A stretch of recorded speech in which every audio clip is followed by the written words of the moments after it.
검찰 압수수색 받기 한 40일 전 네. 금감원 조사를 한창 받을 시점에 펀드 하자 치유 문건이라는 게 작성한 게 나옵니다. 하자 치유 예. 문건. 그 저희 문건을 받아봤는데 뭐 대체적인 내용 한 6페이지 정도의 분량인데 이런 문구가 나오더라고요. 자, 우리가 간단히 요약하면 라임 사태 이후에 금감원의 감독이 강화됐고 우리가 이 위기를 잘 통과를 해야 되는데 여기서 만약에 우리가 사기친 게 만천하에 드러나면 우리 펀드에 또는 프로젝트에 수익자료 참여했던 일부 여권 관계자들이 있어서 이게 나중에 게이트로 비화할 조짐도 있고 권력형 비리로 호도될 가능성도 있다. 이런 문구가 나옵니다. 그리고 그 문건에는 실제로 본인들을 좀 도와줬던 우호적인 사람들에 대한 실명 또는 직책들이 이제 적혀 있는 거죠. 그래서 이 문건을 보고 그 누구예요? 그 이철이의 정치쇼. 네, 서초동 까투리 진행하겠습니다. 저희도 좀 테스형 이런 걸로 좀 바꾸면 안 돼요? 불쑥 끼어드신 분이 김태현 변호사와 이한석 기자입니다. 두 분 어서 오십시오. 안녕하십니까. 안녕하세요. 네. 지난주 왜 안 나오는지 양해 말씀을 좀 해보세요. 예. 애청자 여러분. 뭐 좀 개인적인 사정 때문에 이제 부득이하게. 개인적인 사정이었어요? 예, 개인적인 사정. 예. 공적인 일이라고 제가 들었는데. 아, 예. 뭐 개인적으로 취재하다가 예. 그 회사 일이네. 예. 예. 취재한 거 얘기해 보세요. 그럼 뭐예요? 예. 아, 이거 요즘 아직 보도 안 나갔어요? 아니 보도가 다 나갔죠. 다 나갔어요? 예. 근데 왜 한숨을 쉬어요? 그럼? 그 뭐 옵티머스 펀드 사기 관련해서 예. 저희가 좀 계속 열심히 좀 취재를 좀 하는데 세게 예. 파고 있습니까? 예. 그 지난주 화요일이 이제 첫 보도가 나가는 날이라서 저희가 좀 뭐 기사부터 제가 두 꼭지 봤어요. 예. 예. 그거 보고 나서 PD랑 제가 무슨 얘기했냐면 아 저거 취재하려고 안 나온 거예요? 설마 꼴랑 저거 가지고 그랬는데 더 있죠. 그 이제 뭐 하시면서 그러세요. 살라미 전술을 몰라요. 살라미 햄을 얇게 아, 썰어가지고. 이게 보통 이제 그 좀 규모가 있는 취재라고 하면 저희가 보통 한 달 정도의 기간을 최소한 두고 이제 저희가 좀 취재를 좀 열심히 하고 기사를 이제 하루에 다 다 쓸 수 없으니 요걸 한 3, 4일 사나흘 정도 이제 나눠서 저희가 이제 계속 연속 보도를 하거든요. 근데 그 첫날이 화요일이었는데 원래 그 이제 문열이가 제일 중요하거든요. 그래가지고 이제 약간 뭐 플렉스하는 약간 오만한 모습을 지금 보이고 있는데 아, 자신 근데- 있다는 듯이 아니 근데 애청자로서 시청자로서 제가 지켜보겠습니다. 예. 없기만 해봐 그냥. 청취자로서 아니 시청자 아, 예. 8시 뉴스에 나올 거 아니에요. 그러시군요. 예, 예. 없기만 해봐 내가. 예. 아니요, 뭐 있고 없고는 사실 그 언론의 영역은 아니죠. 근데 저희는 이제 그 어떤 뭐 권력 감시라는 차원에서 네. 뭐 우리가 할 수 있는 수준 한정된 근거와 이런 걸 갖고 합리적 의심을 저는 갖고 언론 감시. 예. 아, 언론 감시하시고. 근데 저는 이제 언론 소비자 입장에서 보면 네. 이런 이제 대형 사건이 터질 때 여러 언론사가 따라들잖아요. 그럼 보면은 제일 처음 시작한 언론사들이 있어요. 거기 항상 주도를 하고 다른 언론사 따라가잖아요. 보면. 근데 이번 건이 이제 SBS부터 시작한 건데 SBS 그 첫 보도 화요일 날 첫 보도의 파장이 크죠. 뭐 무슨 뭐 복합기 뭐 이거보다 알았어요. 그 문건에 대한 것들. 그러니까 저는 믿습니다. SBS 잠깐만 법조팀의 있어요. 능력을. 이래서 안 된다니까. 네. 지난번에 신장식 변호사 나오니까 둘이 막 다투니까 보기 좋더만. 여기는 둘이 한 통속이야. 그런가요? 그죠? 제가 무슨 말을 하겠습니까 이 자리에서. 아니 자, 가끔 그러면- 싸울 때도 있어요. 삼성 이런 거 오케이. 얘기하면 또. 오늘은 좀 그러게 기대해보고 예. 옵티머스 펀드 사기 사건이라는 게 뭐예요? 뭐 이제 간단하게 설명하면 이제 뭐 약간 폰지 사기 같은 건데. 폰지? 그건 예, 또 뭐예요? 예, 이런 겁니다. 그 유명한 사기 사건인데. 예, 이런 겁니다. 예를 들면 이제 옵티머스라는 펀드에서 우리가 굉장히 안전한 이 공사 공공기관 매출 채권을 투자해서 고리는 아니지만 우리가 저리로 안정된 은행 이자보다 좀 더 높은 이자율을 우리가 보장해 줄게. 저희한테 투자하세요. 원금 보장 원하시는 분들은. 그래서 투자자들을 쫙 받습니다. 그래서 총 한 1조 4, 5천억 정도의 이제 투자금을 받는데 와 그렇게 많이 받아요? 예. 근데 실제로 이 사람들이 공공기관 매출에 채권에 투자했느냐? 그게 아니라 그렇게 돈을 받은 다음에 본인들이 관련된 시행사들이 있어요. 간단히 말하면 이제 부동산 시행사들. 굉장히 좀 부실한 회사들이거든요. 이쪽에 돈을 다 꽂습니다. 그리고 트러스트 올이라는 회사로 이걸 다 또 돈을 몰아가요.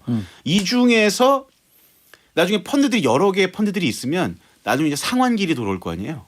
그때마다 이제 빵꾸 날 것 같으면 이제 돌려 막아서 하나씩 이제 돈을 막아주고 나머지 돈들을 가지고 사적 유용을 하거나 일부는 거의 천문학적인 액수를 어디다가 썼는지 좀 자 모르겠네요. 그러면 예. 금융 사기잖아요. 예. 쉽게 그러니까 말하면. 폰지 사기예요 그냥. 근데 금융 사기인데 왜 이거 이렇게 시끄러운 거야? 사기친 놈 다 잡아 놓으면 되지. 일단 잡아 넣었죠. 근데 일단 잡아 넣었는데 왜 더 이렇게 시끄러운 이런 거예요? 딱 왁구를 보면 이제 검찰도 왁구?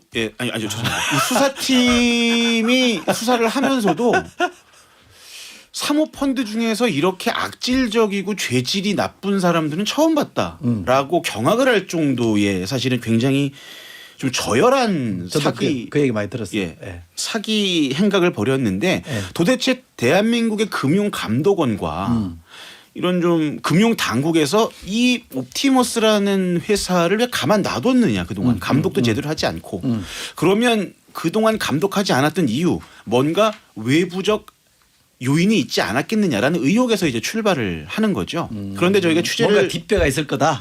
뭐 그런 얘기죠? 의혹을 갖고 가는 거죠. 근데 그 단서가 나왔어요? 그래서 취재를 해 보니 그 2020년 5월 10일 날 그러니까 다시 말하면 금년 5월. 예. 예. 이분들이 검찰 압수수색 받기 한 40일 전 예. 금감원 조사를 한 장 받을 시점에 펀드 하자 치유 문건이라는 게 작성한 게 나옵니다. 하자 치유 예. 문건. 그 저희 문건을 받아봤는데 뭐 대체적인 내용 한 6페이지 정도의 분량인데 이런 문구가 나오더라고요. 자, 우리가 간단히 요약하면 라임 사태 이후에 금감원의 감독이 강화됐고 우리가 이 위기를 잘 통과를 해야 되는데 여기서 만약에 우리가 사기친 게 만천하에 드러나면 우리 펀드에 또는 프로젝트에 수익 자료 참여했던 일부 여권 관계자들이 있어서 이게 나중에 게이트로 비화할 조짐도 있고 권력형 비리로 호도될 가능성도 있다. 이런 문구가 나옵니다.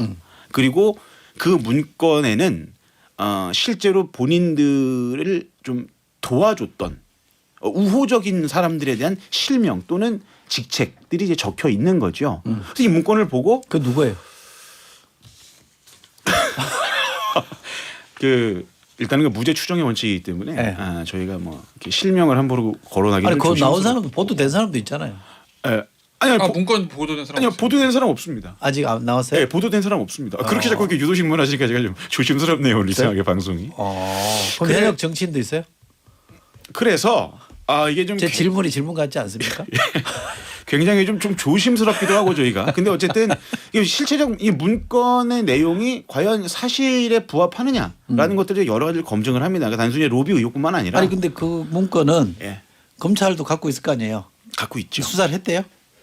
그 저는 그게 참 이해가 안 가요. 수사를 안 했대요? 그게 이해가 안 가요. 그러니까 제가 오늘 좀 말이 많은데 죄송합니다. 근데 옵티머스 이제 핵심 관계자들 잠깐만요. 김태현 변호사 그냥 가셔도 돼 먼저. 저 다음 주에 뵙겠습니다. 다음 주 안 와요 저는. 옵티머스 핵심 관계자들이 이제 구속이 됐습니다. 그중에 이제 핵심 인물들 3인방이 다 구속이 됐는데 3인방? 예. 3위 김재현 대표를 비롯해서 뭐 사내이사 특히 이제 2대 주주까지 이제 3인방이 한 몸처럼 움직였는데 그 중에서 한 2인자급 되는 사람이 검찰에다가 구속되고 나서 자필 진술서를 제출한단 말이에요. 37페이지 분량에.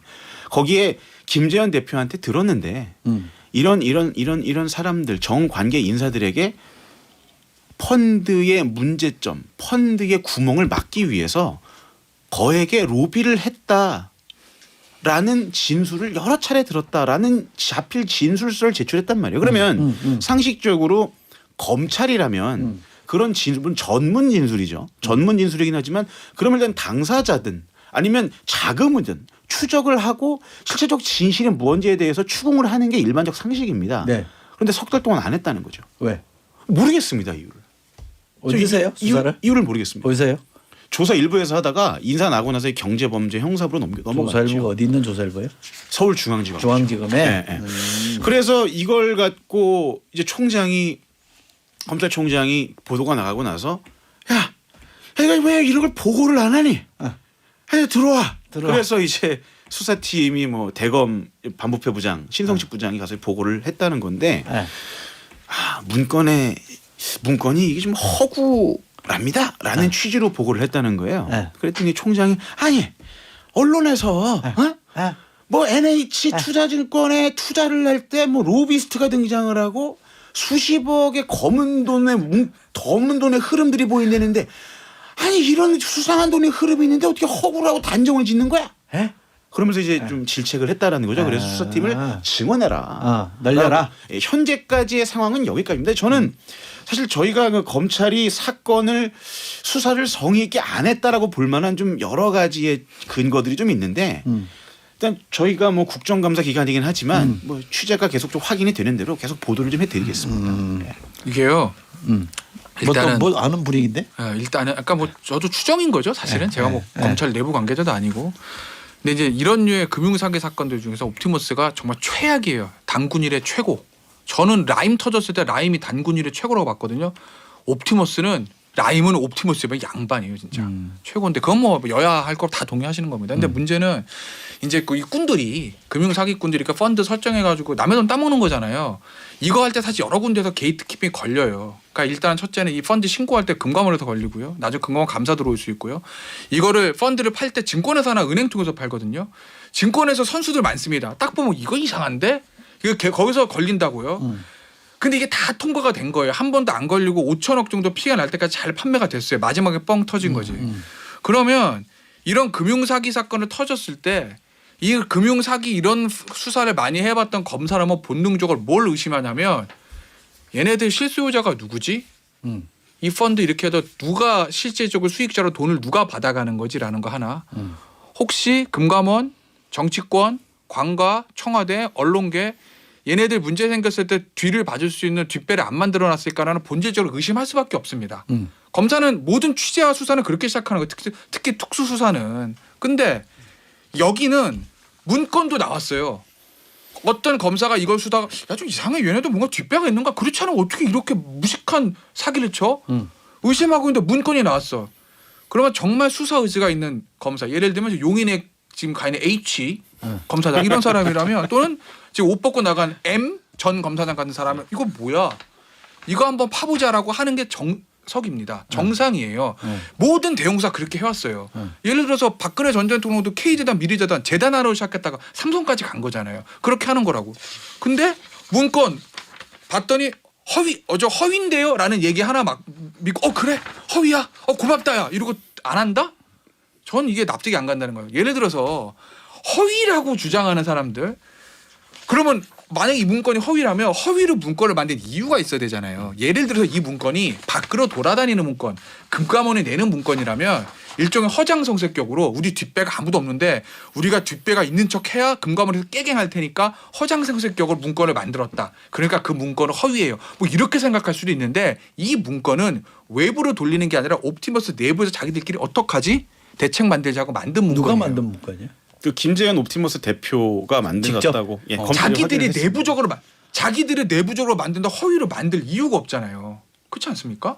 그렇기 때문에 저는 이 문건이 허위로 만들었다는 김재현 대표의 진술 하나를 면담할 때 그거 하나 듣고서 어이구 이거는 허위인 것 같다라고 하고 보고가 올라갔다는 저는 수사팀의 수사 태도와 의지를 의심할 수밖에 없는 거 아니겠어요 상황이? 좀 사실 뭐 첨언을 하자면 제가 좀 당황스러웠던 건 뭐냐면 기자들이 취재를 하고 이제 출입처든 어디에 확인을 받잖아요. 그건 정상적인 절차인데 그 이낙연 대표님 뭐 캐논 복사기, 복합기 건이 저희가 이제 확인이 됐을 때 혹시 이런 게 진술이 있습니까? 그랬더니 전혀 없다는 거예요. 전혀 없는데 저희는 어떻게 알았을까요?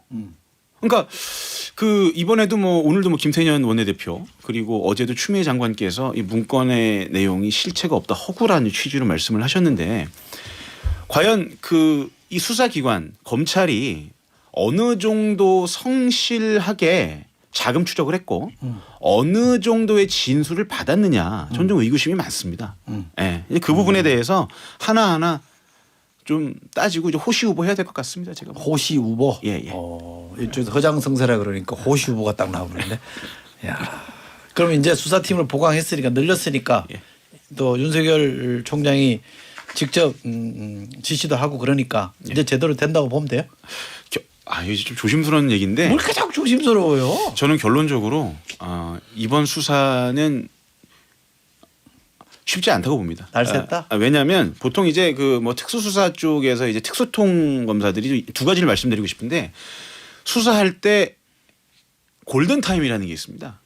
그러니까 로비 당사자를 구속하고 나서 석 달 안에 이미 로비 관련된 진술들이 나와야 되고 그리고 계좌 추적이 이루어져야 되고 그 각계 로비 의혹의 당사자들 피의자로 의심되는 사람들에 대한 취재 수사도 다 이루어져야 되는 건데 석 달 동안 이 골든타임을 그냥 날려버린 거죠. 그러니까 이제 시간이 굉장히 오래 지났기 때문에 이걸 지금 와서 실질적 진실을 규명한다는 건 굉장히 어렵다는 알겠습니다. 부분도 있고. 그러면 검찰의 입장도 우리가 좀 얘기는 해줘야 되잖아요. 검찰의 입장은 뭐예요? 왜 그렇다는 거예요? 자금 추적하고 있다 이겁니다. 수사하고 있다. 예. 넉 달 동안 자금 추적만 했다 이겁니다. 그러니까 전 좀 이해가 안 갑니다. 그래서 검찰의 입장은 김재현 대표가 작성했다는 문건을 압수수색에서 입수한 건 맞는데 김재현 대표도 이거 뭐야? 그랬더니 그냥 허위로 장난으로 쓴 건데요. 그래? 그리고 이제 면담 보고서예요. 진술 수수된 게 아니고 면담 보고서 그렇게 하고서는 허위로 판명 났다는 건데 저는 그게 납득이 안 된다는 거죠.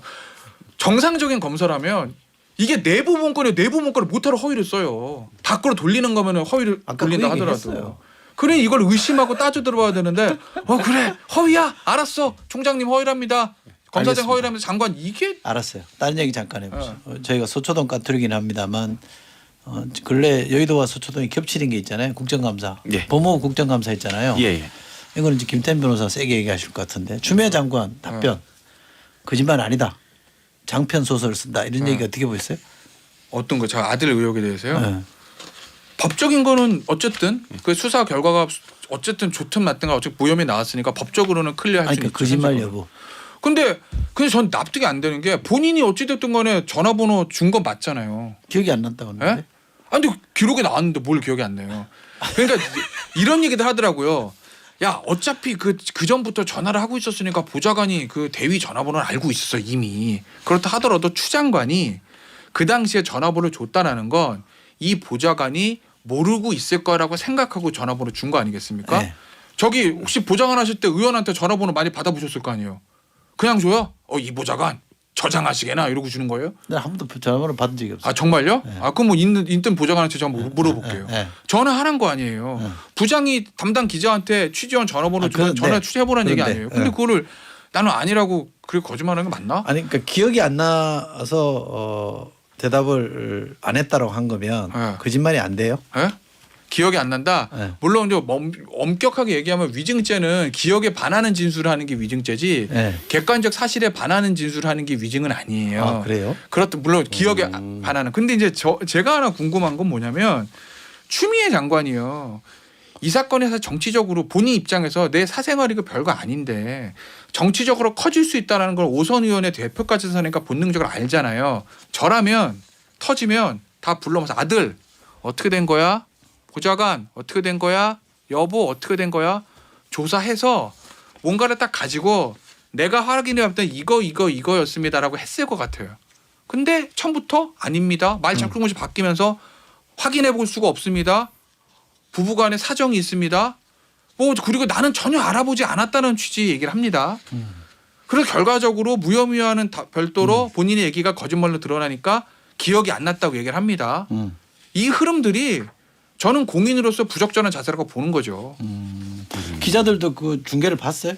법무부 국정감사? 다 보죠. 평이 어때요? 대체적으로 뭐 실명을 얘기할 수는 없고 예, 뭐 추상적으로 평이 어땠어요?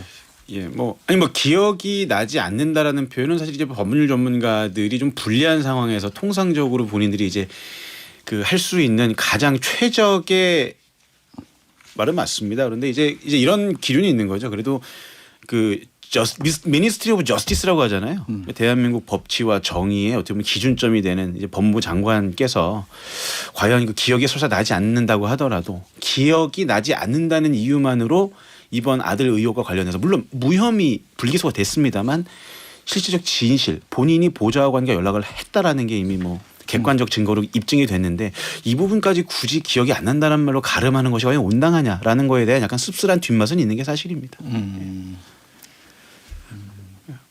왜 이렇게 유심히 쳐다보시죠? 거의 달인의 경지로 잘 피해 가시면서 할 말은 다 하시네. 호시우버하고 있습니다.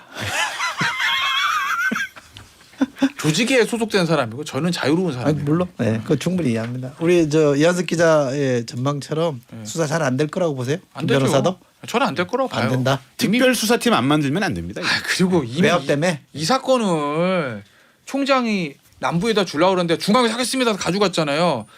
애초 이거를 조사부에 배당한 것 자체가 별로 의지가 없다는 걸 봅니다. 그럼 그때 반부패 뭐 했게요? 원래 이거 반부패 예전이면 금조부 지금 반부패 해야 되는 거거든요. 금융 대형 사기사 이거를 뭐 했대요? 조사부에 투입했어요. 반부패 뭐 했게요? 뭐 했대요? 그럼 뭐 채널 A를 한동훈 검사도 잡으러 다녔죠. 그래서 그랬는지 그래서 거기다 투입하려고 그랬는지 조사부는요 고소고발 사건하는 거예요. 제가 이철희 소장을 고소합니다 하잖아요. 예를 들어서 하지 마요. 안 하죠. 그런 거 하는 거예요. 이런 인지 사건 하는 게 아니고. 알겠습니다. 지켜보겠습니다. 두 분의 전망과 두 분의 판단 충분히 들었고요. 그대로 가는지 한번 지켜보겠습니다. 김태현 변호사, 이한석 기자 두 분 고맙습니다. 감사합니다. 예, 고맙습니다.